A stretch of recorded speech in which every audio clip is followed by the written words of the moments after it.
The GH5 is the worst camera that I have ever used. Is a thought that has never crossed my mind. Today I'm going to be giving you my honest review of the Panasonic GH5. I'm going to weigh the pros and cons of this camera, and ultimately I'm going to tell you if you should buy this camera.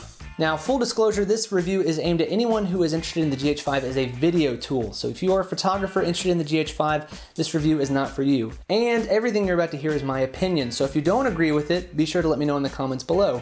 Just know that I sincerely don't care. Alright, so let's start with the cons for this camera. The first con on my list is the fact that this camera has a micro four thirds sensor.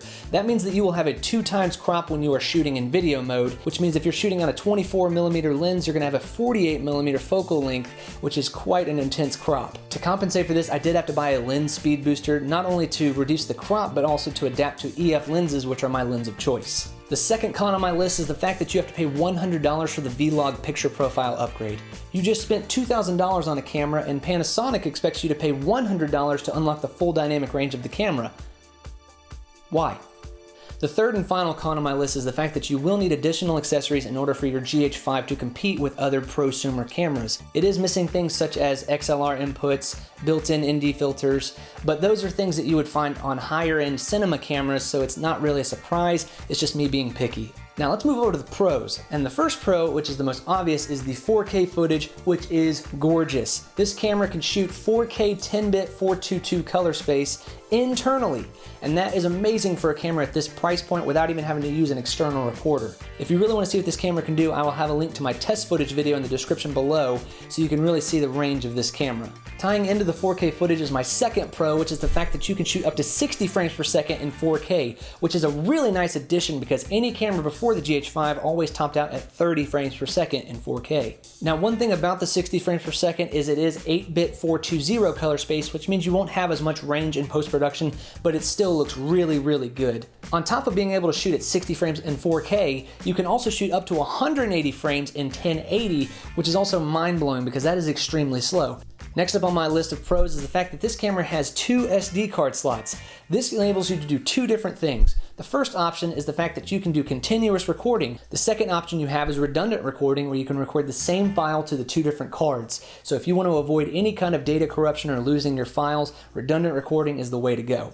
Next up is the fact that Panasonic finally added a full HDMI port on this camera, and that is a godsend. The Panasonic GH4 was plagued with lots of issues with its micro HDMI port. It was extremely loose and it only worked half the time. This new full HDMI port is extremely solid. It has worked with virtually any monitor I've plugged it into, and it is so solid that you really don't even need to use a cable lock, even though it is still recommended just for safety. Now let's talk about battery life. The battery that comes with the GH5 lasts between 2 and 3 hours, which is pretty good for continuous shooting, and luckily the batteries that you can buy for this camera are ranging between $30 and $60 online, depending on what brand you go with.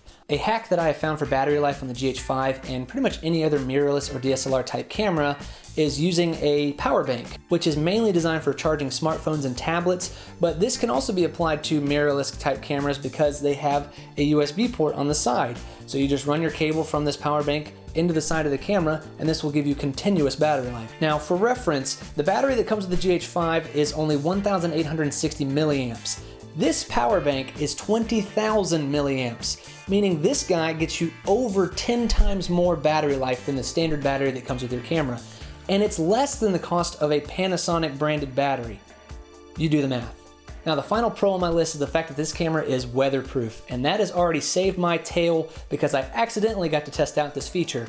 Me and my wife were out getting some footage on a hike, and it decided to downpour on us, and we had a 30-minute hike back to the car, but to my surprise, the camera and the lens were both fine, and I'm very happy to say that the weatherproofing works very well. Thank you, Panasonic. So those are my pros and cons. Now the real question is, should you buy this camera?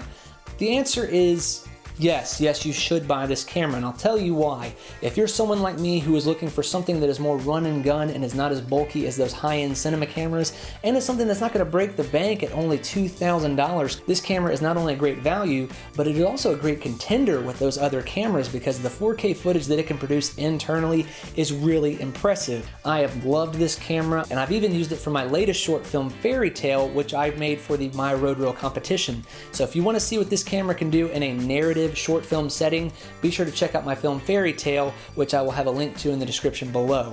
So I cannot say enough good things about this camera. No, it is not a perfect camera, but I do encourage you to get your hands on it and try out the 4K footage for yourself. I think you'll be really surprised of what this little camera can do. So if you guys like this video, please let me know in the comments below, and be sure to like this video, and be sure to also subscribe because I have a lot of good videos coming out down the road. My next GH5 video will be a low light stress test where I'm going to be putting this camera through its paces and comparing it to other cameras that are known for low light capabilities such as the Sony a7S II. Again, I hope you guys like this video. Please feel free to ask any questions you have about the GH5 in the comments below, and I will see you guys next time.